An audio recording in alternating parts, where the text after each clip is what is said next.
All right, we've got a deep dive ready for you, and this one's a tough one. It's about that midair collision over D.C. back in January. Yeah. January Wow. 29th, 2025, to be exact, 8:48 p.m. Eastern Standard Time. Right. Passenger jet, military helicopter, they hit right over the Potomac. Tragic. 64 people on board. No survivors. No survivors. We're going to be going through, we've got the ATC recordings from Reagan National. We've got a breaking news broadcast from NBC from that night. Wow.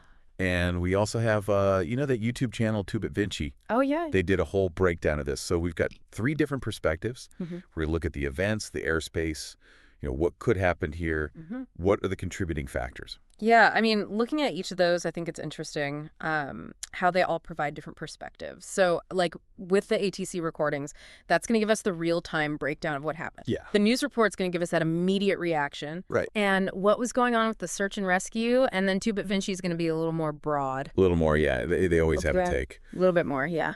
So let's set the scene here. We've got American Airlines Flight 5342. Okay. It's a CRJ. It was being operated by PSA Airlines coming in from Wichita. And we have a U.S. Army UH-60 Black Hawk helicopter Okay. on a training flight out of Fort Belvoir. Gotcha. So both of these flights seem to have started out pretty routine. Right, yeah. And, flying into Reagan National, especially at night, I mean, that's always an experience, right? Really? It's a Class B airspace. It's extremely busy. Okay. You have a mix of, you've got your civilian aircraft, you've Right. got your military aircraft, you got everything from commercial airliners to, Coast Guard helicopters to presidential transports, all operating in a very confined area. Oh, wow. And then on top of that, you have the restricted airspace around the National Mall. Yeah, that's right. That restricted airspace, it really creates almost a tunnel effect, right? You're funneling these aircraft into a very narrow corridor. Oh, wow. And especially at night, you can imagine with the city lights, I mean, it can get pretty challenging. Yeah, I bet. So Flight 5342 is coming in. They're approaching, and then air traffic control requests a runway change from runway 1 to runway 33. The recordings actually have the pilot, acknowledging this. Everything seems fine. It seems routine. Okay. Is this a normal thing? Does this happen often at an airport like Reagan? Oh, yeah, absolutely. Runway changes happen all the time, especially when you're dealing with an airspace that's as busy as this. Okay. It's all about managing that flow of traffic. Yeah. Making sure everything is separated, everybody's safe. Gotcha. Okay, so let's talk about that Black Hawk helicopter for a second. Sure. A lot of times these helicopters are used for, transporting VIPs and things like that, right? Yeah. But this particular Black Hawk was on a training flight. And, the crew, there were 3 of them. They were practicing personnel evacuations, and they were using night vision goggles. Interesting. Which, adds another layer of complexity here. Right. Because they're probably operating under very different procedures than they would for just a routine transport mission. Yeah, okay, I want to ask you about something called ADS-B. I was reading about this. It stands for Automatic Dependent Surveillance Broadcast. Right. And it's kind of like a GPS transponder, right? Yeah, exactly. It's like a transponder for aircraft. For aircraft. Yeah, broadcast their location, altitude, all that. Okay. And it's really, really important for air traffic control so they can maintain safe separation between aircraft. Gotcha. Okay, here's where things get a little tricky. Oh, boy. So tracking websites, they weren't actually receiving ADS-B data from this Black Hawk. Now, military aircraft, they're allowed to turn off ADS-B. For, security reasons or something. Yeah, for various reasons, Yeah. Homeland security, stuff like that. But it does raise a big question here, right? Yeah. Was it a deliberate choice in this instance? Was there a malfunction? Right. And could this lack of ADS-B data, have actually played a role in this whole collision? So nobody knew exactly where the Black Hawk was. Well, not exactly. They were still transmitting something called Mode C. Mode C. It's an older technology. It just provides altitude info. Okay. But it's not as precise as ADS-B. Gotcha. So the NTSB, they're going to have to look into this. Right. They got to determine why that ADS-B wasn't available and if it actually played a role here. Okay, so there's also this system called TCAS, right? Yeah, the Traffic Collision Avoidance System. Traffic Collision Avoidance System. It's designed to prevent these types of situations. Exactly. So why didn't it kick in? Well, TCS is a great system, but it does have its limitations. Okay. Below 1,000 feet, TCS is usually inhibited. Why is that? to avoid false alarms, during takeoff and landing procedure. Oh, I see. So, unfortunately, in this case, both the helicopter and the jet, they were probably below that threshold when this collision happened, meaning neither aircraft would have gotten those automated warnings. So they were essentially flying blind to each other. Not totally. I mean, the pilots, they still have the responsibility to visually scan for other aircraft. Right. But, early reports are indicating that the Black Hawk may have been flying a bit higher than usual for that training exercise. Really? Yeah, they were saying somewhere between like 300 and 350 feet. Mm. So that deviation from the usual altitude, that could have been a factor, especially if it placed them closer to the jet's flight path. Right. Okay, you mentioned pilots having to visually scan and everything. This leads me to a question about what rules these aircraft were operating under. I remember reading about IFR and VFR. What do those stand for again? So IFR is instrument flight rules, and VFR is visual flight rules. It's kind of like, when you're driving, you can use your GPS. Right. Or you can rely on road signs and just, what you can see. I gotcha. It's like that. So IFR is basically like having a detailed road map from air traffic control. Exactly. Yeah. So in this case, the American Airlines jet, they were operating under IFR. Oh. Which is, pretty standard for your commercial airliners. Right. The Black Hawk, however, they were operating under VFR. Okay. Which is common for helicopters in that area. It means that, they have more freedom to move around, but it also means they have a greater responsibility to avoid other aircraft, just by looking. Right. But you can imagine in an airspace like that, so busy. Right. Especially at night with all the city lights. Yeah. VFR flying, it can be really, really challenging. It sounds like there was a lot going on up there. You've got the runway change. You've got the helicopters training exercise. Yeah. I mean, and we haven't even gotten to those final moments yet. Right. There's still so many questions to answer. Yeah. But before we get into what happened in those last few minutes before impact, I think it's important to examine what we've learned so far. Okay, so before we dive into the final moments of this flight, I think we're going to pause here, and we will pick things up with part 2 of our deep dive. Okay, so we spent some time looking at all those factors that might have played a role in this crash over D.C. Yeah. And now I think it's time to really dig into those final moments before the impact. Right. We've got those ATC recordings, they're chilling. Mm-hmm. But the NBC broadcast and the 2-bit Vinci analysis, they both kind of offer some additional insights.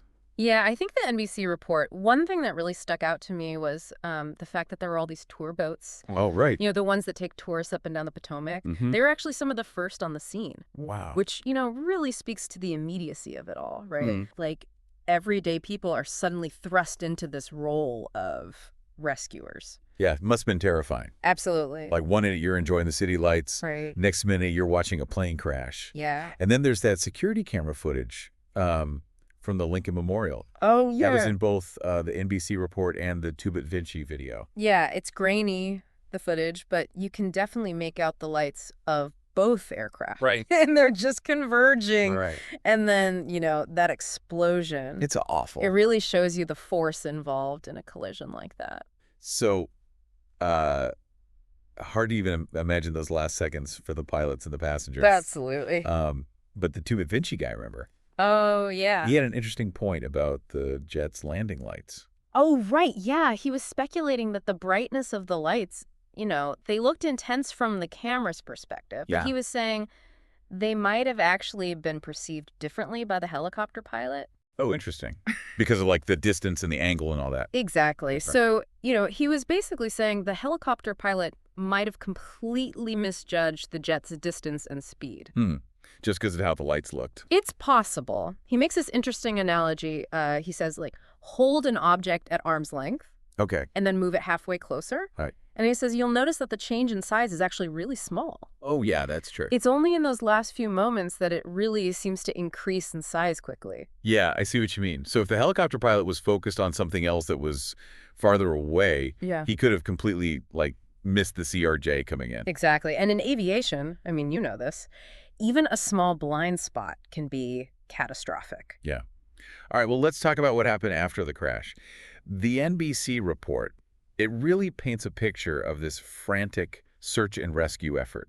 The water temperature, the darkness, the debris everywhere. It's grim. It was. I mean, they were dealing with frigid waters, Yeah. limited visibility, and of course, time is always a factor in these situations. Right. And remember, it was January. Right, freezing.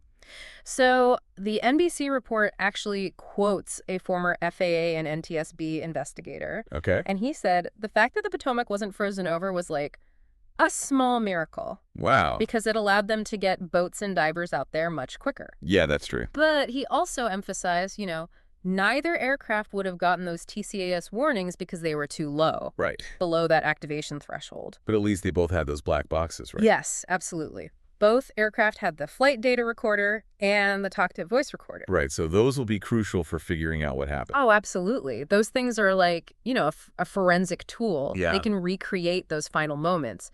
Altitude, speed, flight path. Yeah.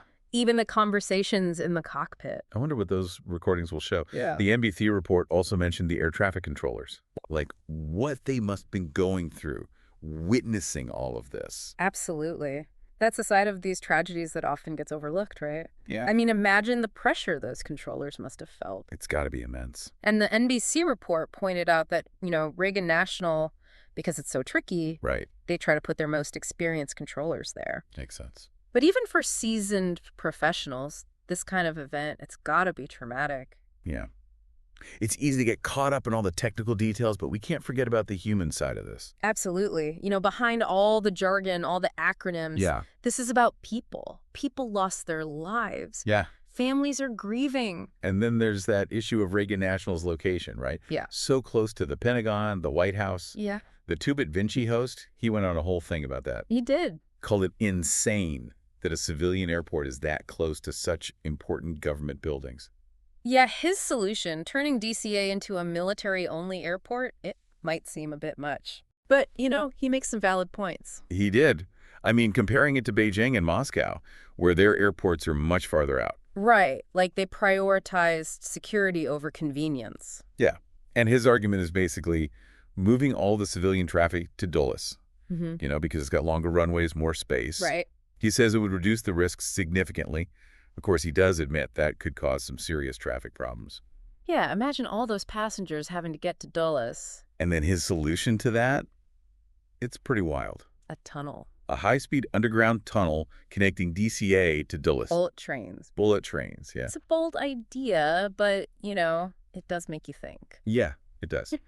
Okay, we've covered a lot here. Contributing factors, the final moments, the aftermath, and even some bigger questions about airports and technology. Yeah. But there's still more to unpack, right? Yeah, I think in the final part, we need to look at what could happen next. Right. Potential policy changes, new technology. The future of Reagan National. Stay with us, folks. This deep dive isn't over yet. Okay, so we've gone through, what caused this crash over D.C.